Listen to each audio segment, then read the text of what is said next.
Hello student, welcome to ரெத்தி channel. இப்போ நம்ம பார்க்க போகிறது 10th maths chapter 1 relations and functions.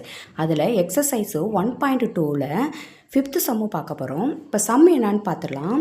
A company has 4 categories of employees given by assistants, clerks, managers and and executive officers அப்படின்னு கொடுத்துருக்காங்க. அதாவது ஒரு கம்பெனியில் 4 கேட்டகரிஸ் ஆஃப் எம்ப்ளாயி வேலை பார்க்குறதாவும், அதில் பார்த்தீங்கன்னா அசிஸ்டன்ஸை ஏனும், கிளர்க்ஸை வந்து சீனும், மேனேஜர்ஸை எம்னும், எக்ஸிக்யூட்டிவ் ஆஃபீஸர் வந்து ஈனும் கொடுத்துருக்காங்க. அதுக்கப்புறம் the company provide ₹10,000, ₹25,000, ₹50,000 and ₹1 lakh as salaries to the people who work in the categories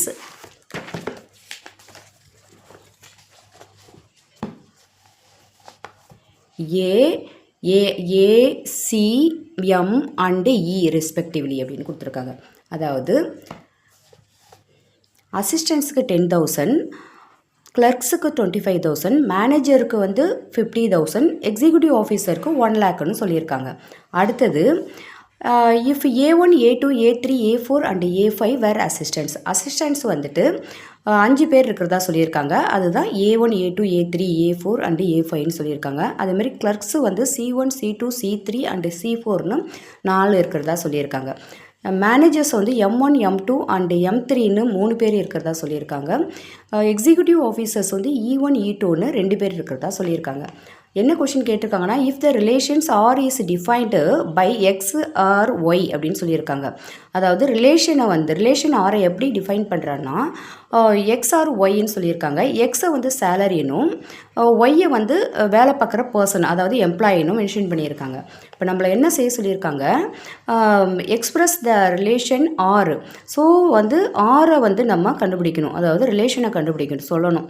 அது சொல்லிவிட்டு அதுலேருந்து நம்ம என்ன பண்ணுறோன்னா ஆடடு பேர் அண்டு ஏரோ டயக்ராம் அதை வந்து கண்டுபிடிக்க சொல்லியிருக்காங்க. ஓகேவா? இப்போ நம்ம சம் என்னன்னு பார்த்துடலாம். அதாவது ஃபஸ்ட்டு நம்ம ஏன்னு எதை மென்ஷன் பண்ணியிருக்காங்க, அசிஸ்டன்ஸ் ஏன்னு மென்ஷன் பண்ணியிருக்காங்க. அதாவது அசிஸ்டன்ஸை வந்து ஏன்னு மென்ஷன் பண்ணியிருக்காங்க. எத்தனை பேர் இருக்காங்க, A1, A2, A3, A4, A5. ஓகேவா? அவங்களோட சேலரி என்ன? ஸோ அவங்களோட சேலரி 10,000 அப்படின்னு மென்ஷன் பண்ணியிருக்காங்க. அடுத்தது கிளர்க்ஸை வந்து சின்னு சொல்லியிருக்காங்க. அவங்க எத்தனை பேர் இருக்காங்க, C1, C2, C3, C4. So 4 பேர் இருக்கிறதா சொல்லியிருக்காங்க. அவங்களோட சேலரி என்ன, 25,000. ஸோ 25,000. அடுத்தது யார், மேனேஜர் எம்னு சொல்லியிருக்காங்க. அவங்க எத்தனை பேர் இருக்காங்க, 3 பேர், M1, M2, M3 3 பேர் இருக்காங்கன்னு சொல்லியிருக்காங்க. அடுத்தது வந்துட்டு அவங்களோட சேலரி என்ன, அவங்களோட சேலரி 50,000. அவங்களோட சேலரி என்ன, 50,000 இருக்கிறதா சொல்லியிருக்காங்க. அடுத்தது யார் வரா, எக்ஸிக்யூட்டிவ் ஆஃபீஸரை ஈன்னு சொல்லியிருக்காங்க. ஸோ எக்ஸிக்யூட்டிவ் ஆஃபீஸர் அவங்க எத்தனை பேர் இருக்காங்க, E1, E2 2 பேர் இருக்காங்கன்னு சொல்லியிருக்காங்க. அப்போ அவங்களோட சேலரி என்ன, ஸோ அவங்களோட சேலரி 1 lakh. ஓகேவா?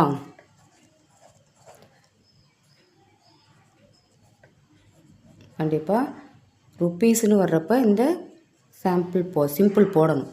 இப்போ அடுத்தது இதுலேருந்து ஃபஸ்ட்டு என்ன கண்டுபிடிக்க சொல்லியிருக்காங்க, ஆர்டர்டு பேர். ஓகேவா? ஆர்டர்டு பேர் போட்டுடலாமா? ஸோ ஆர்டர்டு பேர் என்ன அப்படின்னா, R இஸ் ஈக்குவல் டு எக்ஸுங்கிறது என்னன்னு சொல்லியிருக்காங்க, சேலரி, ஒய்ங்கிறது அந்த பர்சன். அப்போ செட் ஆஃப் ஃபஸ்ட்டு அசிஸ்டன்ஸோட சேலரி எழுதணும் ஃபஸ்ட்டு வர்றதுனால. ஸோ 10,000.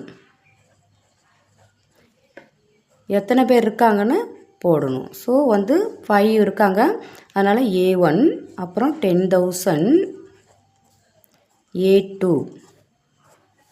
அடுத்தது 10,000 A3. அடுத்து 10,000 A4. அடுத்து 10,000 A5. இப்போ அசிஸ்டன்ஸும் முடிஞ்சிருச்சு. அடுத்தது யாரை சொல்லணும் நம்ம? கிளர்க்ஸு. அவங்களோட சேலரி 25,000. எத்தனை பேர் இருக்காங்க? 4 பேர் இருக்காங்க. அப்போ C1 25,000, C2 25,000, C3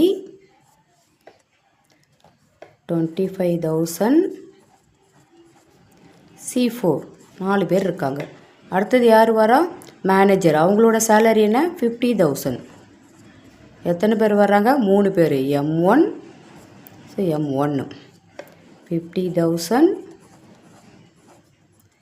M2 50,000, M3. ஓகேவா?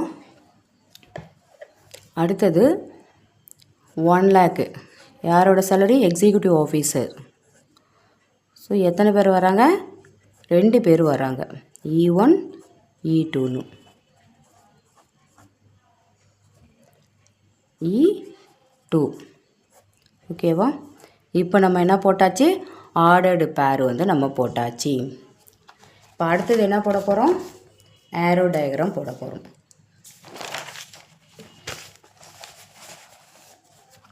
ஏரோ டயக்ராம் போட்டுடலாமா? ஸோ ஏரோ டயக்ராம் ஏற்கனவே வந்து கொடுத்துருக்கிற சேலரியை வந்து எக்ஸ்ன்னு எடுத்துக்கிறோம். அவங்களோட அதாவது எம்ப்ளாயீஸை வந்து ஒய்ன்னு எடுத்துக்கிறோம். இப்போ ஆர்டர்டு பேர் போடுறோம். ஓகேவா? இப்போ எத்தனை பேர் வந்துட்டு அசிஸ்டண்ட்டில் இருக்காங்க? 5 பேர். A1, A2, A3, A4, A5 அப்படின்னு சொல்லிட்டு. இப்போ நம்ம இதை வந்து மென்ஷன் பண்ணிடுறோம்.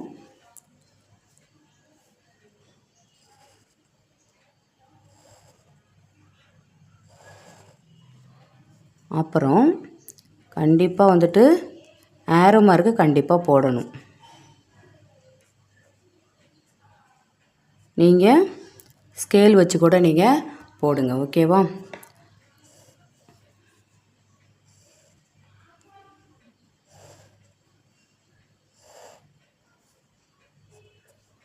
ரெண்டாவது யார் வரா? கிளர்க்ஸ். எத்தனை பேர் இருக்காங்க? 4 பேர். சம்பளம் 25,000. மூணாவது யார் வரா? மேனேஜர். எத்தனை பேர் இருக்காங்க? 3 பேர். ஸோ M1, M2, M3ன்ட்டு அவங்களோட சேலரி 50,000. அடுத்தது எக்ஸிக்யூட்டிவ் ஆஃபீஸர். எத்தனை பேர்? 2 பேர் இருக்காங்க. அவங்களுடைய சேலரி 1 lakh. E1 E2 அப்படின்னு சொல்லிட்டு 2 பேர் இருக்காங்க. ஓகேவா? இந்த மாதிரி போடுறப்ப இந்த ஏரோ மார்க்கை எல்லாமே அழகாக போட்டுருவாங்க. ஆனால் இந்த ஏரோ மார்க்கை போடாமல் விட்டுருவாங்க. ஸோ அந்த மாதிரி கண்டிப்பாக இருக்கக்கூடாது. ஏரோ மார்க்கு தான் முக்கியம். எல்லாமே முக்கியம். அதில் ஏரோ மார்க் கண்டிப்பாக போட்டு தான் ஆகணும். ஓகேவா? ஓகே ஸ்டூடெண்ட், இந்த சம்மு வந்து பார்க்குறது ரொம்ப பெருசாக தெரியும், ஆனால் ரொம்ப ஈஸி தான். இப்போ இந்த சம்மு உங்களுக்கு புரிஞ்சிருக்கும்னு நான் நினைக்கிறேன். இந்த சம்மை பற்றின ஃபீட்பேக்கு கண்டிப்பாக நீங்கள் கமெண்ட்ஸ் பாக்ஸில் எழுதுங்க. இந்த வீடியோ பிடிச்சிருந்தால் லைக் பண்ணுங்கள், ஷேர் பண்ணுங்கள், சப்ஸ்கிரைப் பண்ணுங்கள். Thank you, student.